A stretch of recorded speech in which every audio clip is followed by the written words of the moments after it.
Oh, you got the sound on. Oh yes, it's got sound and picture both, so they can. Oh, This is as close as I think we can get right now to introducing them to you. Think of it as writing them a letter, only you're just sitting there and saying whatever you're saying. well, I'm afraid I'm not going to be much good at it. Was there anything about the family history you'd like to make a point of? Like this guy up here. Tell him the same thing. Yeah, like this guy up here, Edmund Ruffin. Tell him the same thing you were telling him before. Oh, you've got him on the picture. Right? I get a lot of questions when people come in the house that are not familiar with it before, and they practically always want to ask, who's that on the wall there? And I have to explain to them. And I just found the other day this story of Roland Broadus's development, who was your great-grandfather. And I became very much interested in it. As a matter of fact, I got to reading it the other night, and I found that it was after 12 o'clock before I had finished. And I think that's a chapter that all of the family should know about, and it's one of the most interesting things that I've seen. Well, I was going to tell you about your, I guess would be your cousin, who went out to Arizona someplace in school, and he became interested in woodwork out there, and he has settled down there and is quite busy building various projects for people who want built to order. And I thought perhaps you'd be interested in getting in contact with him because you have so much of the same kind of interest.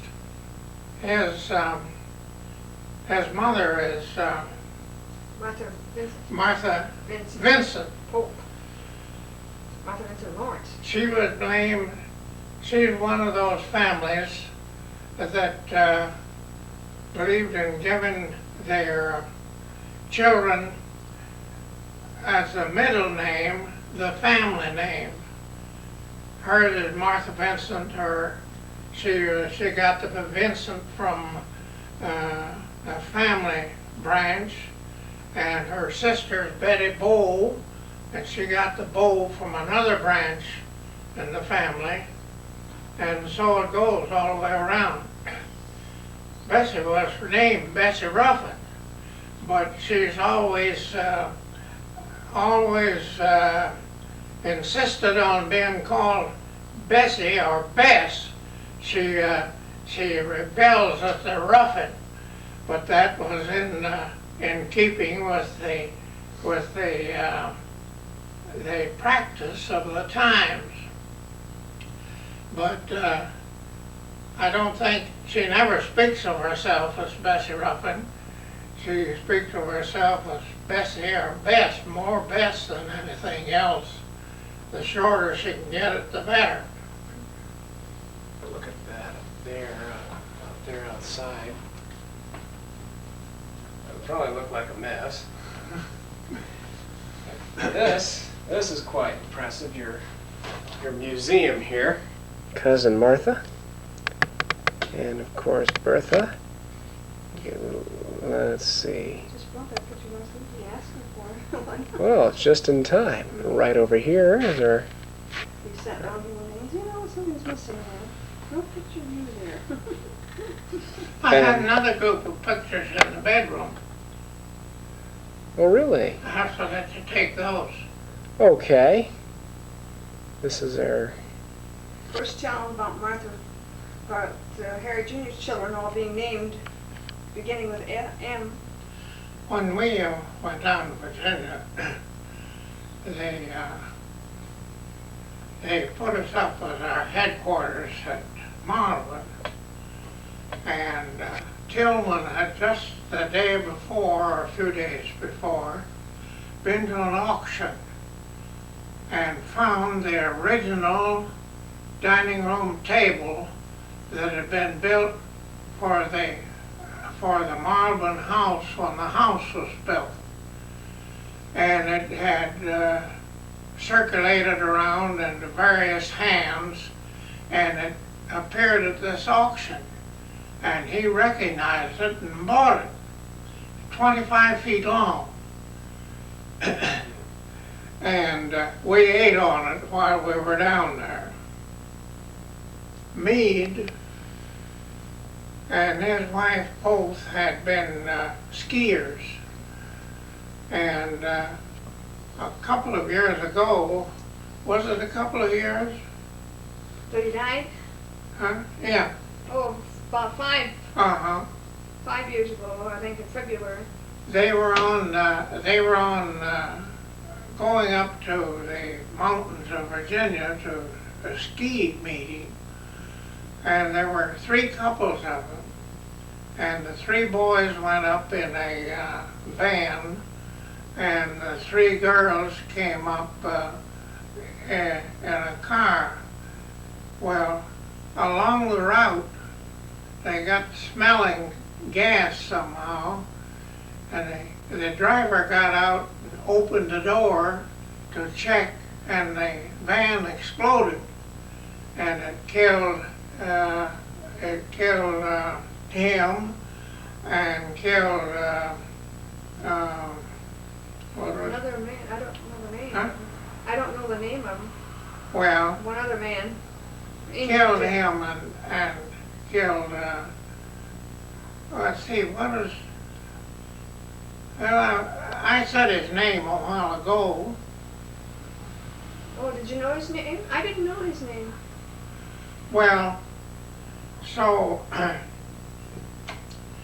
they, of course, that changed the whole picture. And they had just a short time before divided the land between them. And so that left his wife with nobody to look after it. And they have a practice down there that is unique. That whole, most of that area, from there on into Richmond, from there away from Richmond, it's more like up here. But from there on into Richmond, it used to be an area of small farmers, truck farmers that raised garden truck for the market in Richmond. And it was right dangerous to be on the road at night because the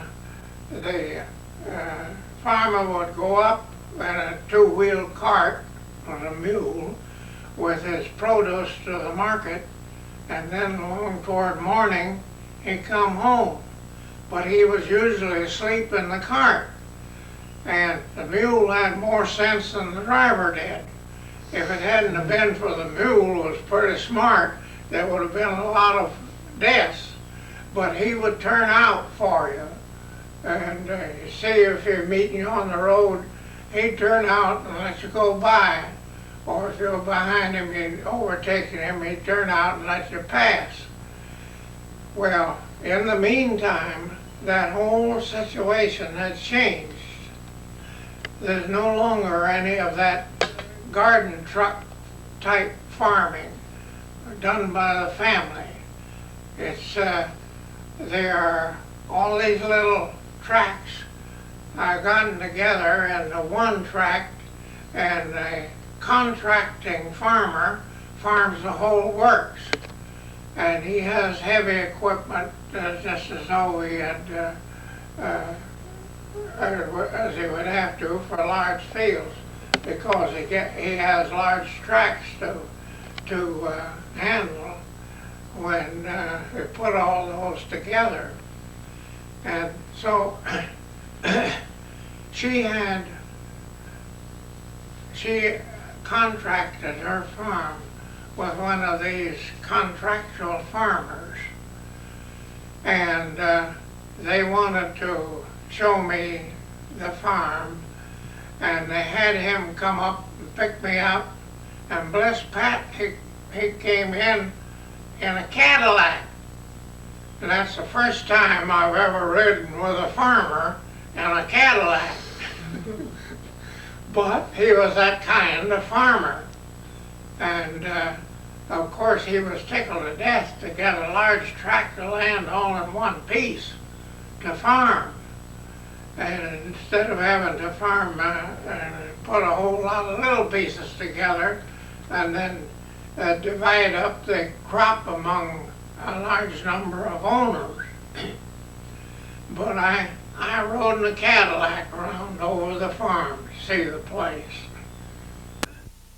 Well, I'd like to say to Ruth, we are delighted that Roger could make it out to this events, a series of events, and it's been real helpful to get a lowdown on what goes on out there. There's so much time lapse that we don't have any contact with anybody, but Judy has been real nice in keeping us posted about her children, and Eric and his wife have sent us pictures of their baby. We've been hoping to get out there last fall to make a visit with everybody, but it turned out we just couldn't make it. But I'm still looking forward to the possibility of maybe doing it this fall sometime. Anyway, it's been nice to have Roger with us, and it's put us in touch with what's going on and who's who and what's what, which is real helpful. Well, this is the first time I've had a mailgram, and this is quite a departure from the regular procedures, but I think it's the right idea. I enjoyed it. I told you about working with the hookworm work, and that was in 1913, summer job when I was still in college. And I became acquainted then with Dr. X. who was the person in charge of that program in Virginia. And he later became state health officer of Ohio. And after we were married, we were on the way up to my home to see my father. And I had stopped in Washington to go up to the Public Health Service to see about getting a job. Dr. Freeman it was. And I found him in the lobby waiting to see the same man I wanted to see. And he asked me what I was doing there. And I told him, well, he said, I tell you, the Public Health Service doesn't know how to treat engineers. He said, you come on out to Ohio, we know how to appreciate engineers and we can make good use of them. So I never did go up to make my interview. And in accordance with that promise, when we had made our visit up north, I went down to Columbus. And we were living in Columbus when the war got hot. And one morning I went in his office and he was dictating a letter. And he stopped to tell me what it was, that he had been asked to suggest engineers that might be commissioned for various things in the Public Health Service. And I said, well, did you give him my name? He said, no. Well, he said, would you be interested? And I said, yes, I would. So he modified his letter at that point, and very shortly, in just a matter of days, I got a telegram to come into Washington for an interview. And I went in, and there I found Professor Hode, my professor of sanitary engineering at the university, at the head of the sanitary corps that had been recouped. It had been allowed to die. It had been headed by Colonel Wrightson, and the only qualification he had was that he was Gorgas's son-in-law. You know who Gorgas was? He was the doctor that controlled the malaria in the Panama construction channel that made it possible to build the Panama, the canal. Well, and so I knew that Professor Hode was in there on duty, and I went in to see him, and he said, "Oh, Harry, I'm so glad to see you." And he said, "You know, I'm just discovering that perfectly good captain and major material have been sent overseas as buck privates." And he said, "I'm in the process of trying to salvage some of the good men that are not available." So I said, "Well, the only trouble is I've already been commissioned." Yeah. And so we went on from there, and I got orders to come. I was living in Columbus at the time. I got orders to come into Washington for a conference. And when I got in there, I found out that the only reason I had been commissioned in detail in Columbus was to hold me available, and that they had it all lined for me to go to Fort Sill. And so that was, the weather was pretty well along at that time. And I said, "Well, the only problem about that is," I said, "I wouldn't want to go that far away and leave my wife here, and in her condition I wouldn't want to take her out there." So he said, "Well, let me go down and talk to Colonel so-and-so." So he went down and talked and came back and said, "Well, the Colonel says that we'll go ahead and send you down to Fort Sill, or Fort Eustis, that's near Washington. And but we're not going to detail you there. We're simply going to send you down there on travel orders until this show is over. And then you're going to Fort Sill." So I went down there on travel orders, and in the meantime, the armistice was declared, and everything was out of gear. Yeah. And they lost contact with their personnel. Finally, a long time later, I got a letter asking me to submit the letter, or the copy of the letter of orders ordering me to Camp Eustis. I replied I'd never been ordered to Camp Eustis. I've been sent down there on travel orders. Mm-hmm. Well, they immediately canceled my travel orders and located me at Fort Eustis. Well, in the meantime, everything had gone helter-skelter when the armistice was declared. And we had a commanding general at Fort Eustis that had a reputation of being a mean son of a gun. And I was afraid of him. But I screwed up my courage one Sunday morning and went up to see him.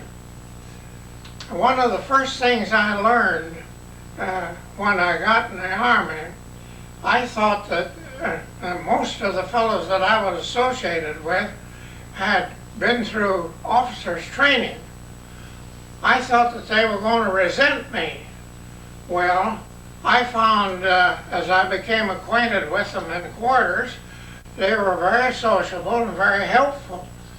And they told me things to look out for and things not to do and things not to do. And one thing they told me was,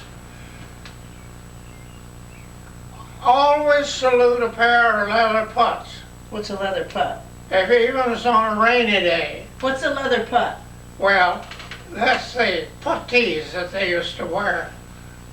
And the officers wore leather ones. Oh, I see. The enlisted one wore canvas ones. Oh, that's See? the thing that fit from here to here. Yeah, yeah.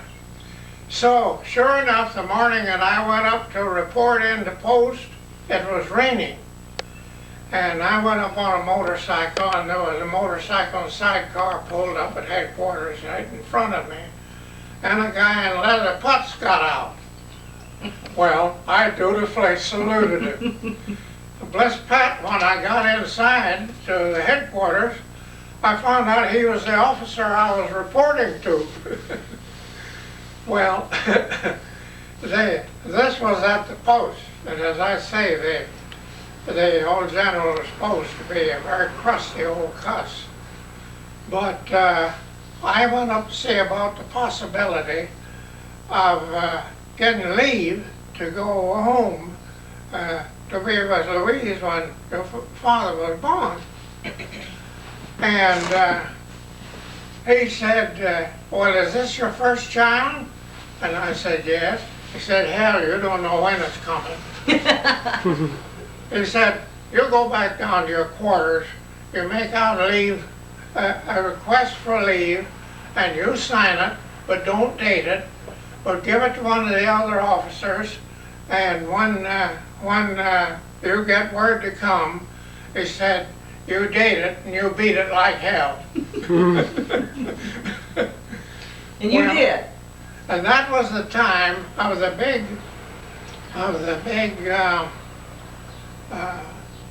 what's it called, epidemic that went all over Flu. the country. Flu. Yeah. It was flu. Well, when I got up there, I found that Dr. Red, the family physician, who had been in care of Louise all the time and who had been her doctor a lot of the time as a child, was sick in bed with the flu and unavailable. I didn't know that. Yeah. And Woodford scoured the country trying to find some doctor, and they were all of them either sick or 10 in the sick. unable. Yeah. Finally, he got a hold of a horse doctor. And she was delivered by a horse doctor. Boy, I didn't know that. Yeah. Well, she had an awful tough time. Yeah. And the first night it was touch and go over whether the baby was going to live or not. Oh, really? Yeah. And your Aunt Mary Yeah.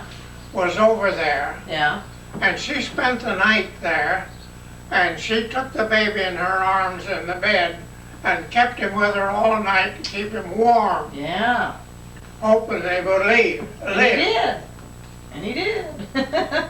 So then, in all this process, she got an infection, Mother? and she had to go down to the hospital in Richmond. She was in the hospital with the baby, 3-4 weeks. Oh, that's a Quite long a long time. stretch. That's a long time. And she finally came out of it in pretty good shape. And that, and when the baby was born, and somebody said to her, "What's his name?" And she was pretty weak, Yeah. but she turned her head over to one side and said, Roland Broadus. That was named after her father, see. And her brother. Her father, yeah, and her brother. But of course her brother was sometime dead. But Yeah, but she was really fond of him. Oh, yes, yeah, the whole family was. Yeah, that was really Well- special. That was where he started out. Yeah, that's what started him in. And the reception room. I Yeah. never did go up to see if the Didn't- service would give me a job. You never did get to do that. Yeah. Well, I came back and I came to service later. Yeah. Yeah, I came to service later. Well, and you were speaking about the privies. Oh, That was yes. Daddy. Well, Or Harry. the in North Carolina, this state health officer was a most unusual man. He was quite a bit ahead of his time. And he got the legislature to pass a law that every home of another home had to have a connection to a public sewage system, an individual private sewage disposal system, or a sanitary privy that met specifications of the State Department of Health. Well, I was just getting ready to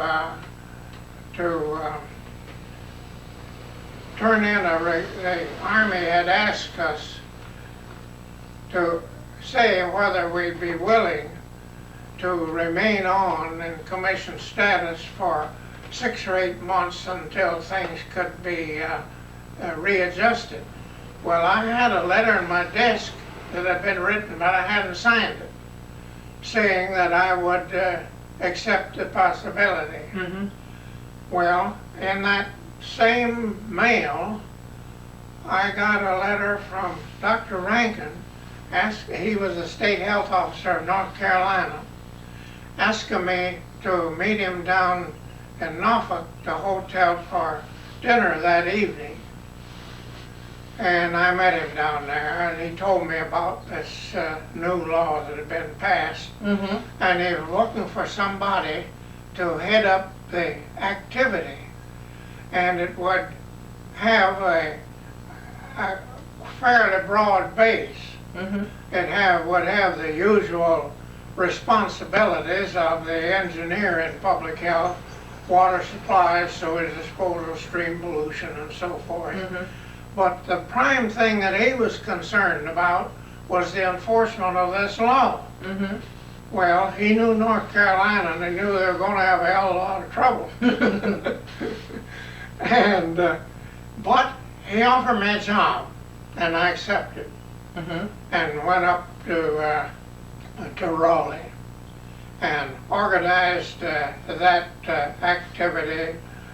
I wrote the specifications for the requirements, and we were quite a showcase. We had visitors all that year from all over the country, and many of them from all over the world, Mm-hmm. coming there to see what we were doing, How you were going about it. and a lot of them coming there to tell us what they thought we ought to do. Yeah. There were a lot of self-appointed specialists. Well, we got the bulletin developed and published, and the key thing in it was the 23rd chapter of Deuteronomy, Yeah. 12th and 13th verse. You know what that is? Mm-mm. That says, when thou goest forth from the camp abroad to ease thyself, carry a paddle on thy weapon, and turn and cover that which cometh from thee. Well, North Carolina is quite a religious state, Ah. That explains it. so we played that to the limit. But we had all kinds of people that had all kinds of ideas that, and most of which, of course, were Yeah. not practical. Yeah, right. The one that I come the nearest getting caught up in was one fellow who was salesman for a company that made the box and can outfit, that you sent a honey wagon around and picked up the cans of stuff every once a week, you see. Mm-hmm. Well, that was, of course, was tremendously impractical, and Expensive. it was very nasty and tasteless. But the salesman for this outfit was in my office. And Kay, in the meantime, after I had been discharged from the service, Dr. Rankin got the Public Health Service to detail him to develop local county health services in North Carolina. Well, Kay was a Shriner, and this guy noticed his Shriner emblem. Well, they both left on a train going south, and this guy got off at the first main station inside of North Carolina and came back and was in my office the next morning. He was going to use this Shriner connection as a point of influence to get me to approve his project. Not knowing that it was Kay, not knowing he was your brother. Well, he knew it was my brother. That's the reason. Oh, I see. That's Okay. the reason. He thought that would have some Oh, influence. okay. Well, when I discovered what he was after, I got up out of my chair and I said, "You get out of this goddamn place, you son of a bitch." There you go. Well, we had a number of experiences like that. But we finally got things going, and this Privy thing followed me a long time. After I got in the Public Health Service, it followed me. And in the Public Health Service, you know, the Great Depression that we had there along that time, and the made work that was made, WPA? yeah, WPA. Well, I went over several times to see the head of that WPA service. And he always said that, well, they were afraid to fool with anything like that for fear that they'd get made fun of, see, and so on. So I went over one day, and I was really prepared for bear. I was getting tired of it. And so he said, well, we couldn't afford to go into that. He said that we get all sorts of ridicule. I said, I don't know, I don't care about that. But I said, I want to ask you a question. I said, here's 2 lots. One of them you put a sewer in, or 2 streets. Mm-hmm. One of them you put a sewer in. What'd you put the sewer in for? Well, we put it in to improve the sanitation. Okay. I said, here's another street over here. We built standard sanitary privies on that street. Would you use relief labor? He said, no, that'd be improving private property. I said, which one would improve private property most? Sewer in the street or sanitary privy on the lot? He said sewer in the street. Well, he said, I guess you got a point. Mm-hmm. Good for you. So he said, I'll tell you, I'll call you at 2 o'clock this afternoon. 2 o'clock, phone rang. He said, you got $40 million for labor, $4 million for supervision, go to it, goodbye. And we went to it on that basis, you see.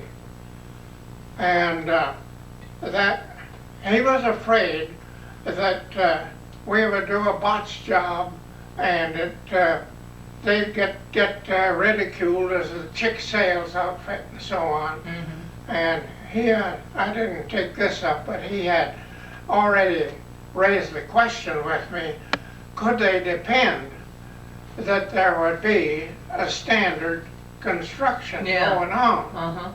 And I told him they could. So we turned in and got the word out to the state health departments all over the country to get busy. Mm-hmm. And they started to get busy. And I picked up a crew of men, some of them my boys former in North Carolina, some I'd had on various details in the service, to go out as area supervisors. They would be a group of states, see. And then the state would handle it, standardize it within the state. Well, curiously enough, that thing really took on. And after the war, and after they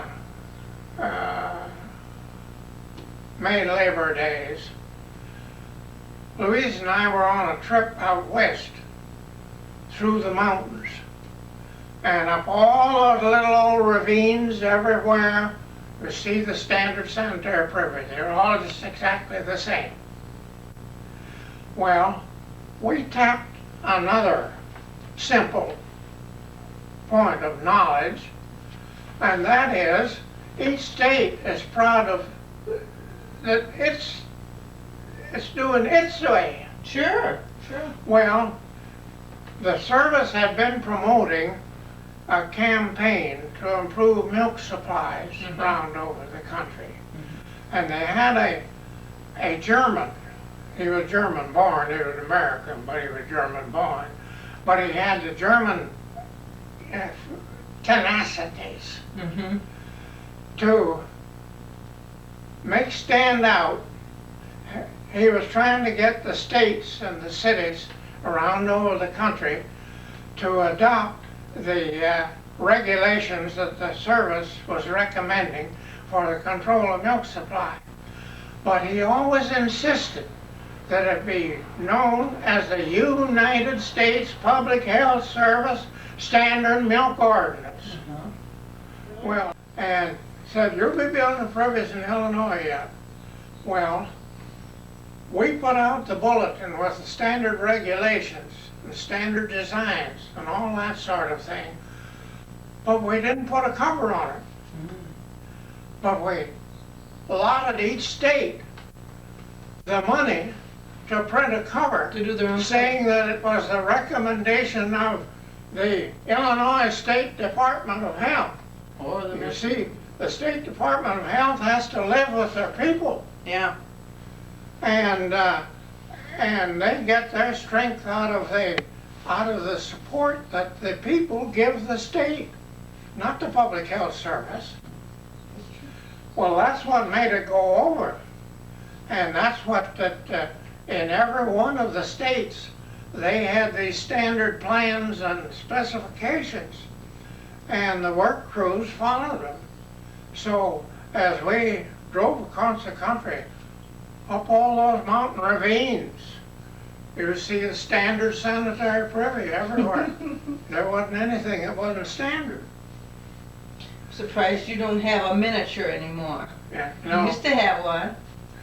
Even out in Oregon, where I went to rural school in 1903 to 1905, there was the standard sanitary privies at that rural schoolhouse, just like all the others. When in you the and country. Mama went out. Huh? When you and Mama went out. Huh? You mean that later on in later years when you and Mother went out? There. They had them. You're Yeah. talking about your privies at the school you went to school when you and Mother went out. Well, when I went out, I went to school there in 1903 to 1905. Yeah, but they didn't have the privies then. Oh, no. No, that's what. They had privies, but they were open to the atmosphere. Well, of We've always course, had the key to that whole thing was that flies bear the eggs, and more flies breed in the feces, and they distribute it around on people's food, Yeah, that's why we don't. and that's what was happening. You take down in North Carolina in those rural towns, those cotton country towns and tobacco country towns. Most of them,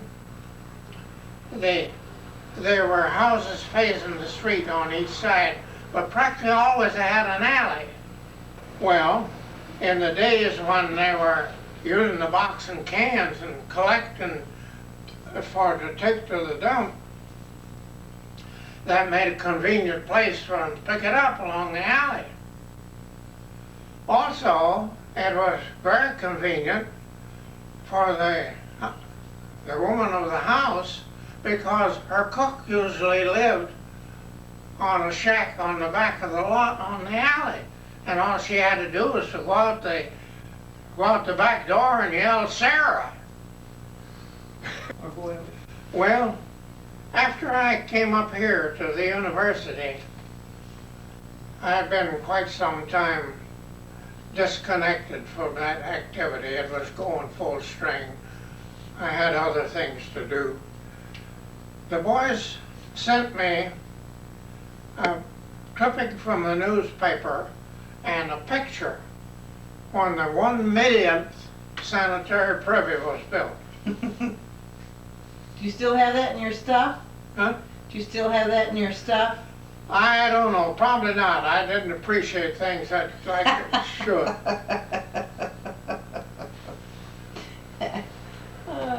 Well, there was quite a fight on that.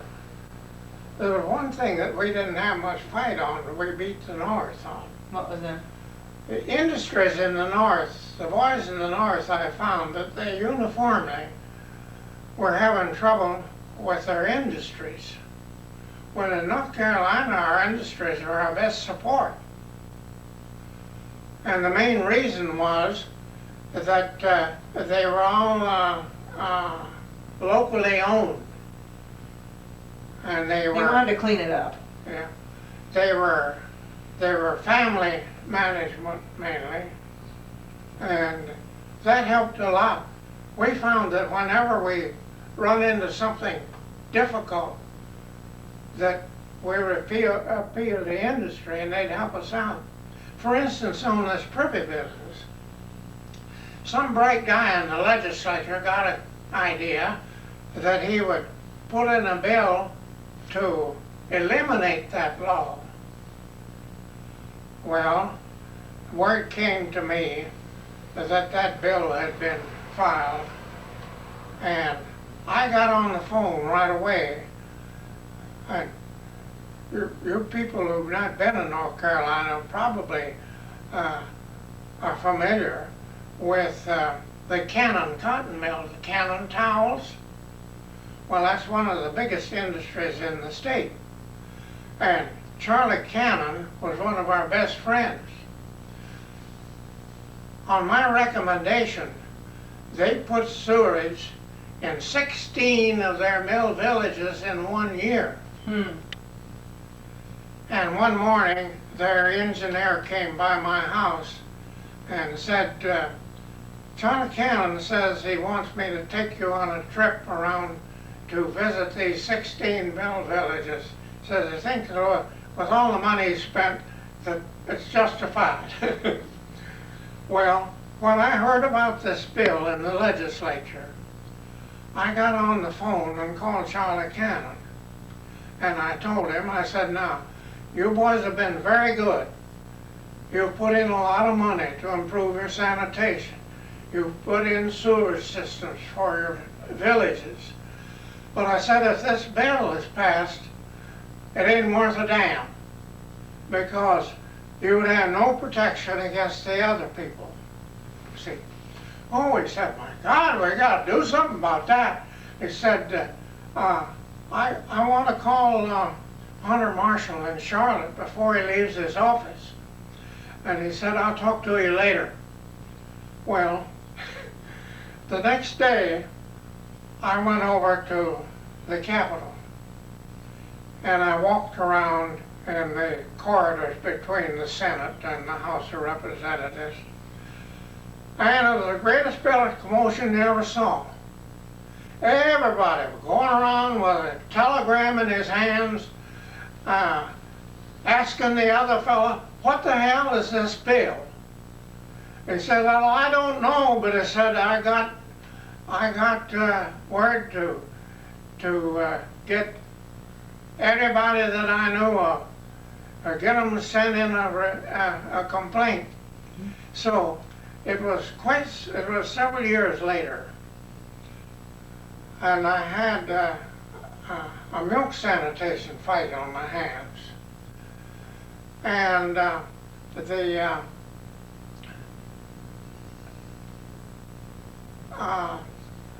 Hunter Marshall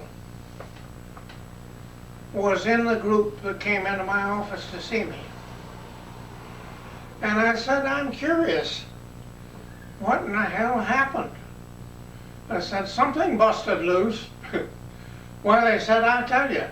He said, right at closing time, I got a telephone call from John Cannon to throw the works. He said, well, now what that means is, said, we have selected lists, certain lists for some things, certain lists for other things. But if it's a real sure enough problem that we want action, he said, we get out a telegram to every industry in the state, even the little old ground sawmills up on the other side of the creek. And they get a telegram to contact their senator and their representative and demand that they kill this bill. Well, so he said, you see, that bill got killed rather quickly. Well, in this same meeting, among other things, they put hotel and restaurant examination on to me. And at that time, North Carolina was a raw milk state. There was only a few pasteurization plants in the state, and they were not popular. The pediatricians were even prescribing raw milk for their babies' feet. Well, there was a young pediatrician that was a forward-moving guy. I got him to agree if I write him a letter and ask him what he would recommend for baby feeding in the way of milk, he would tell me pasteurized milk, of course. So I did, and I got his letter, and I said, do I have permission to publish it? And he said yes, and we published it. Then North Carolina had some other things that were unique. The Cannon Mills had a dairy for their own people. The Cone Manufacturing Company in Greensboro was one of the foremost outfits in the state in public health. They had a dairy to provide good milk for their people. And then there were a number of other large dairies. Well, one of them was owned by the chairman of the State Department of Agriculture. And he was in this group that came into my office. See, we had recently made a survey of restaurants and hotels and posted grades. And we, to satisfy the food establishment places, we give them permission to have grade A even if they had raw milk. But we want provided that on the same card showing the grade A would be the statement that grade A pasteurized milk is the safest milk to use. Yeah. Well, this head of the Department of Agriculture raised quite a fuss with me about my position I was taking on raw milk. And I said, well, now, let me ask you something. I said, of course, grade A milk is good. It's better than nothing. I said, but if you pasteurize it in addition and kill all the germs in it, isn't that better? Yes, it would be. Well, I said, you don't want me to tell the people in North Carolina the goddamn lies, do you? As head of the Department of Agriculture. Well, he pulled his horns in, and I never had Never had any trouble with it. any trouble from it. Mm-hmm. But I don't know how many women's clubs that I met and talked. Were you a women's club speaker? Well, I learned how to get the attention of a women's club. What did you do? Look around and figure out the one that is probably the bellwether of the flock. Yeah. Then undertake to make her mad. Make her mad? To make her mad, she'll think and she'll talk. Or It she'll worked. hit you. Or she'll hit you. It worked. Did it? Oh, yeah. Huh. Quite some years later, it's been quite some years now, one of the boys that was no longer in North Carolina was back in the state. And he took a trip across the state and he wrote me a letter. Mm-hmm. And he said, I find that there isn't any raw milk to be consumed in any restaurant in North Carolina. Oh my gosh. People are going back to that. They want to do raw milk again. People are going back to it now. Well, I better watch out. Well, they're dumb. Huh? They're dumb. They don't know. You better watch out, or somebody's going to pull the plug and we'll have a first-class size epidemic on our hands. Yeah, I know it. What about that chest of drawers that came across the country in a covered wagon? Oh, About 175 years old, isn't it? well, I don't know how much, but I think just on brief calculations, it must be around that old. It's taken about 3 covered wagon trips, hadn't it? Yeah, Before the age of moving vans and... It's never moved in a van, I don't think. well, it came from Pennsylvania up to Ohio, and Ohio to Kansas, Kansas to Missouri, Missouri to Michigan, all in covered wagons. all in a covered wagon. Man, I wouldn't want to make that trip. I wouldn't want to make that trip. It's more solid than some of the furniture you buy today. Yeah, that wouldn't take much. Well, that covered wagon trip to Michigan, my father had been sick all winter. The doctors pronounced it malaria. I don't think it was malaria. What do you think? He had had typhoid fever before. I think he was having a typhoid fever a second time. And he was very weak, and the doctors told him he had to get out in the open and not to sleep indoors. He would sleep outdoors in the fresh air. That's something. So he came up with this idea. We were living in St. Joe. He came up with this idea of a covered wagon coming to Michigan. And he never slept out in a house. We stopped and spent a couple of weeks at his old home in Iowa.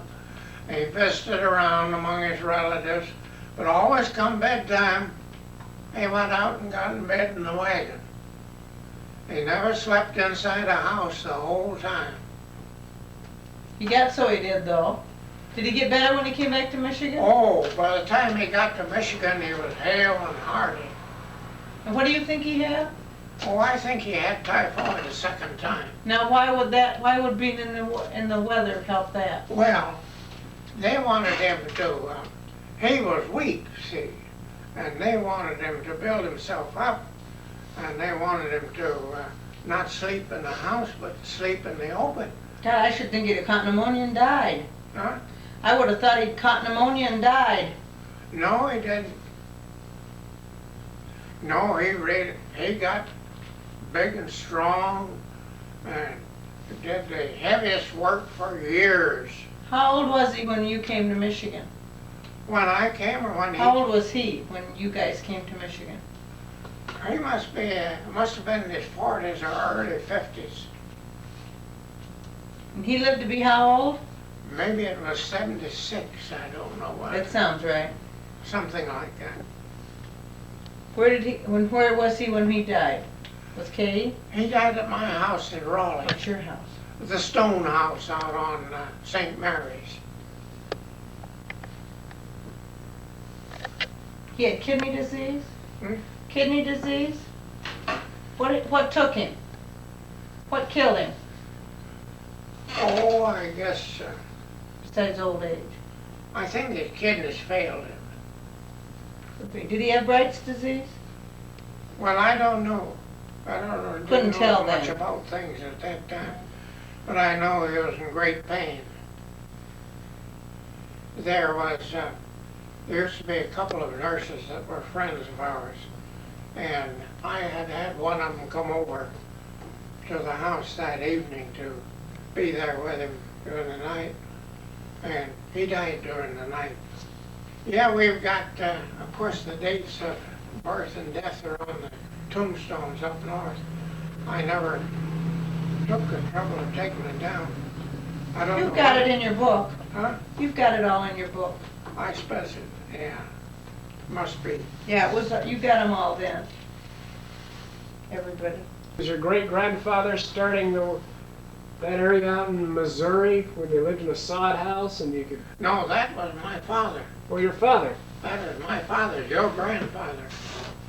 So, That's the same man we were talking about that died at 76. oh, so he's the one that started the sod house and...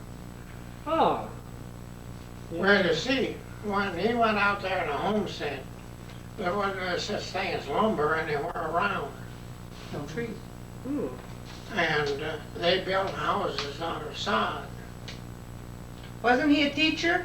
Oh, yeah. Wasn't he the only man that could read and write in that area? Well, he was the only educated person in the area, and so he was made the school teacher. Kay was born in a sod house. It's Uncle Kay. Hmm. No, I didn't know that. Yeah. Yeah, he was born in a sod house. Tell him about the chair. Tell him about the chair Which chair now? the chair that went to, I don't know what the story is. Oh! My brother Irwin, yeah, I think he was older than Knox. I think he was younger than his sisters. He would, when we came back east from Oregon, he stayed out there. And that was during the time of the big railroad, transcontinental railroad construction going on. And he was what they call a shovel operator, and operated a steam shovel for doing the heavy grading, you know. Well, of course they get a lot of exposure, but when his mother was on her deathbed, he started to come home, hoping to get to be with her while she was still living. And he came into Livingston, Montana, and he was came down, was taken to the hospital with typhoid fever. And he was so anxious to be able to get up and get out and get home when he could still see his mother. He started taking walks as he started to improve. Each day he'd walk a little more. Well, that's windy country. And in those high winds, he caught cold and got pneumonia and died and never did get home to see his mother. Did she know he was dead? Did they tell her? Well, now I can't tell for sure. Don't My memory isn't that You good. don't remember that. Yeah. And so after his death, he had homesteaded in Montana and had planned on making that his home and a place to live. He was not married. No. He had homesteaded. Well, my father went out there to close up for me after his death. and there was a few pieces of furniture in his cabin, I guess you'd call it. Among them, this chair. That chair, my father sold, and it went into a second-hand dealer out there somewhere. Years later, down here in Kentucky, at Burkesville, Knox's sister, That's Uncle Katie's wife. His brother's wife. his Her brother's sister. wife's sister, Her sister. yeah, bought a chair, and it was delivered out to her home, and she found in it, under the cushion, a letter written by my older sister to my older brother while he was living. That's something. In all these years, nobody knows where that chair has circulated around over the country in the meantime. But in all these years, it will end up in her home.